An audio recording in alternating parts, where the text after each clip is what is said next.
Major imports को permanently ban कर दिया है। And let me tell you by the way, Iran India का सबसे बड़ा राइस बायर था।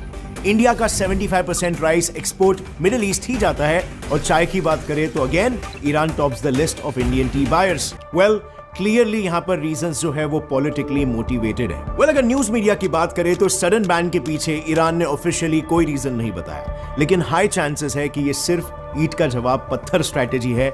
इंडिया को करारा जवाब देने की कोशिश की गई। देखो, बात ये है ना, हाल ही में एक घटना हुई थी जिसमें कश्मीरी एप्पल के फार्मर्स ने सरकार से कंप्लेन की थी कि ईरान से इंपोर्टेड कीवीज ज्यादातर पेस्ट इन्फेस्टेड होते हैं और इनसे मिलकर हमारे कश्मीरी एप्पल्स खराब हो जाते हैं, जिसकी वजह से उन्हें बहुत लॉस हो रहा है। और इस चीज की वजह से इंडिया ने ईरान को काफी बार वार्निंग्स भी दिया था, बट ईरान ने इस पर कोई एक्शन नहीं लिया। और बस इसके बाद फिर क्या था, इंडिया ने ईरानियन कीवीज पर बैन लगा दिया।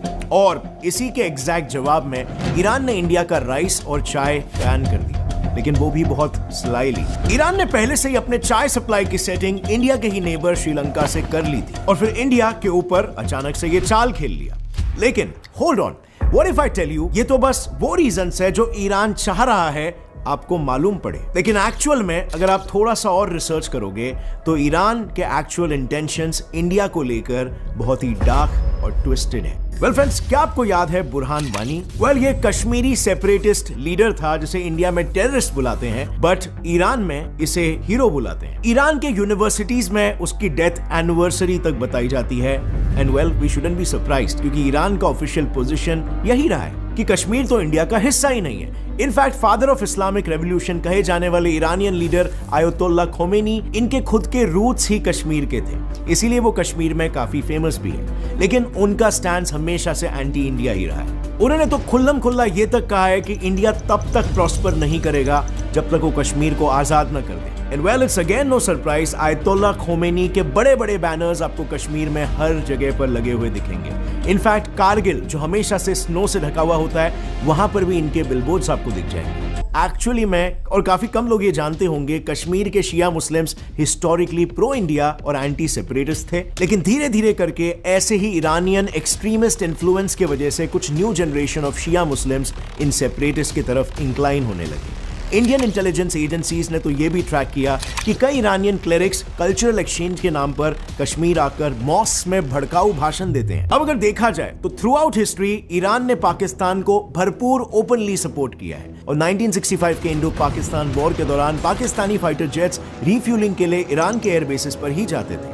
शाह ऑफ ईरान ने तो इंडिया को धमकाते हुए यह तक कह दिया था कि ईरान पाकिस्तान पर किसी तरह के अटैक को टॉलरेट ही नहीं करेगा। वेल, वॉर के दौरान ईरान ने पाकिस्तान को नर्सेस, मेडिकल सप्लाईज, यहां तक कि 5000 टन पेट्रोलियम भी मुफ्त में भिजवाया था। एंड 1971 वॉर में भी ईरान ने पाकिस्तान को पूरा मिलिट्री मटेरियल और डिप्लोमेटिक बैकिंग दी। और फ्रेंड्स, अगर आज की बात भी करें तो यही ओपन सपोर्ट आज भी दिखता है, क्योंकि आर्टिकल 370 के हटाने पर ईरान ने इंडिया को ओपनली कंडेम किया। अब ईरान के इस बैन का एक स्पेकुलेशन ये भी है कि रिसेंटली इंडिया ने वेस्ट एशियन क्वाड यानी I2U2 ग्रुप को ज्वाइन किया है। और प्रॉब्लम यह है कि इस ग्रुपिंग के ये तीनों भी देश जो है वो ईरान के पक्के दुश्मन हैं। अब इन सब के अलावा एक और इंटरेस्टिंग रीजन भी है। आप लोगों को पता होगा अभी हाल ही में श्रीलंका एक मेजर क्राइसिस से गुजर रहा है और ईरान ने इसी बात का फायदा उठाया। वेल, श्रीलंका के ऊपर ऑलरेडी ईरान का $250 मिलियन का डेट है। सो ईरान ने डिमांड किया कि इस डेट की रीपेमेंट श्रीलंका डॉलर्स में नहीं बल्कि टी एक्सपोर्ट्स करके करे। इससे ईरान के दो फायदे हुए।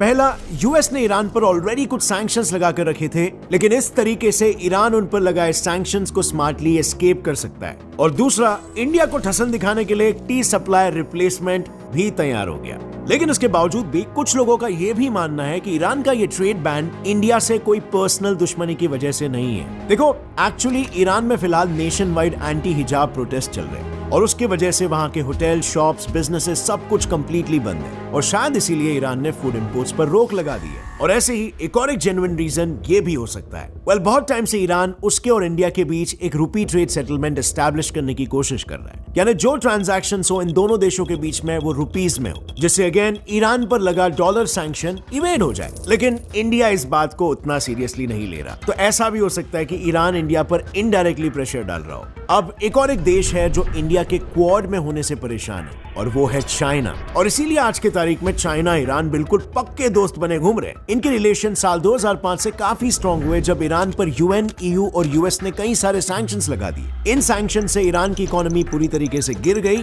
फिर 2015 में ईरान ने P5 कंट्रीज के साथ नेगोशिएट करके अपने ऊपर के कई सारे सैंक्शंस हटवाए, जिसके बाद ईरान की इकोनॉमी धीरे धीरे करके उभर ही रही थी कि डोनाल्ड ट्रंप यूएस में पावर में आ गया। ट्रंप ने आते ही ईरान पर वापस से सैंक्शंस लगा दिए। इन सैंक्शंस के तहत ईरान पर डॉलर्स यूज करने पर बैन लग गया और ईरान से ऑयल परचेस करने पर भी सैंक्शंस इंपोज कर दिए गए। इसके बाद ईरान पूरी तरीके से खत्म होने ही वाला था कि तब चाइना ने उसे संभाल लिया।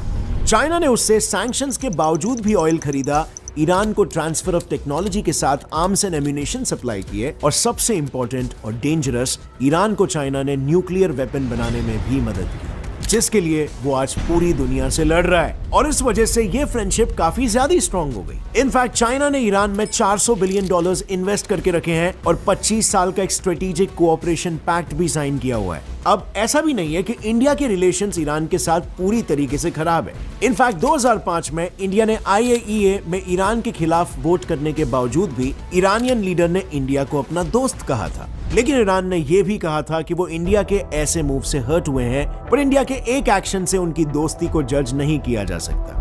इनफैक्ट इंडिया और ईरान के रिलेशंस में कुछ ऐसे ही पुशेस एंड पुल्स होते रहते हैं। 2005 के बाद आने वाले सालों में ईरान के साथ हमारी दोस्ती थोड़ी बेटर होती गई। इतना कि 2016 में पीएम मोदी ने ईरान विजिट किया और चाबहार पोर्ट एग्रीमेंट साइन किया। इसके अंडर इंडिया को चाबहार पोर्ट ऑलमोस्ट लीज पर मिल गया, जिससे इंडिया को मिडिल ईस्ट में एक स्ट्रेटेजिक लोकेशन और यूरेशिया से कनेक्ट होने का रास्ता भी मिला। बट 2019 आते आते हालात वापस से बिगड़ने लगे, क्योंकि यूएस ने ईरान पर वापस सैंक्शंस लगा दिए। अब इसकी वजह से हमने ईरान से मिल रहा सस्ता ऑयल इंपोर्ट करना बंद कर दिया। अब इस मूव के तुरंत बाद इंडिया ने चाबहार प्रोजेक्ट पर काम करना बहुत स्लो कर दिया। इसी बीच ईरान ने इंडिया को और एक बार बैकस्टैप किया। हुआ ये कि साल 2002 में इंडियन ऑयल कंपनी ONGC को ईरान में ऑयल वेल एक्सपोर्ट करके उसे एक्सट्रैक्ट करने का कॉन्ट्रैक्ट मिला था। इस प्रोजेक्ट के लिए इंडिया ने $400 मिलियन भी इन्वेस्ट किए थे और साल 2009 में ये मेहनत रंग लाई, क्योंकि ONGC को ऑयल वेल मिल गई। ऑयल वेल मिलते ही ईरान ने ONGC से कॉन्ट्रैक्ट कैंसिल कर दिया, और वो भी ये कहते हुए कि इंडियन ऑफर उन्हें अनसैटिस्फैक्टरी लगा। और आज तक इंडियन गवर्नमेंट ये पैसे वसूल करने में लगी हुई है।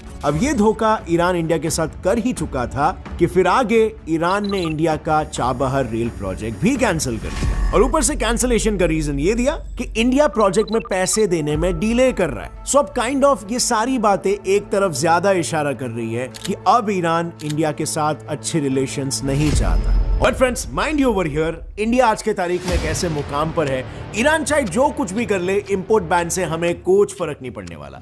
इनफैक्ट ईरान से ज्यादा तो इंडियन राइस एक्सपोर्टर्स ही ईरान को बैन करना चाहते थे, और उन्होंने ऐसा पहले किया भी है। पिछले साल जब ईरान के पास रुपीस में पे करने के लिए पैसे भी नहीं थे और ईरान ने एक्सपोर्टर्स के $140 मिलियन रोके थे, और तभी कुछ टाइम के लिए इंडियन एक्सपोर्टर्स ने खुद ही ईरान को राइस एक्सपोर्ट करने से कुछ टाइम के लिए बैन कर दिया था। और कुछ ऐसा ही सिमिलर 2012 में भी हुआ था, जब ईरान के पास तब भी पैसे नहीं थे इंडिया को देने के लिए। और इससे काइंड ऑफ समझ में आ जाता है कि इंडियन एक्सपोर्टर्स वैसे भी परेशान है ईरान से डील करने के लिए, और प्लस रशिया यूक्रेन वॉर के बाद इंडिया की राइस की डिमांड वैसे भी बढ़ चुकी है।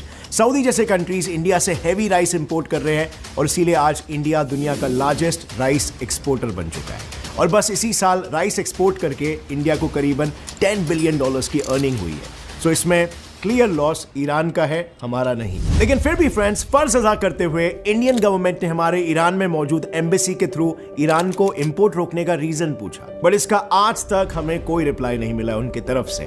आज के इस वीडियो से आपको कुछ भी नया सीखने मिला, एक लाइक जरूर ठोकना। See you next time friends, till then as always stay curious,